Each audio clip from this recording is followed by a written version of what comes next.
magandang hapon sa lahat. Family bonding, gala-gala time, relaxation, papangwala sa stress. Ito yung Makati East. Ito naman yung Laguna Lake.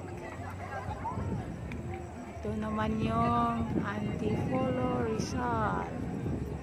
Ganda ng view, malakas pa ang hangin. Malamig ang simoy ng hangin.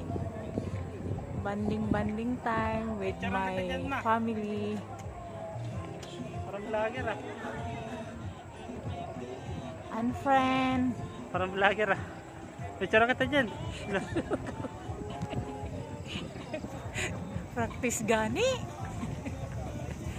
Ito yung restaurant and bar. Pwede tayong mag-relax dito. Inom-inom ng konti. Pangpa-relax.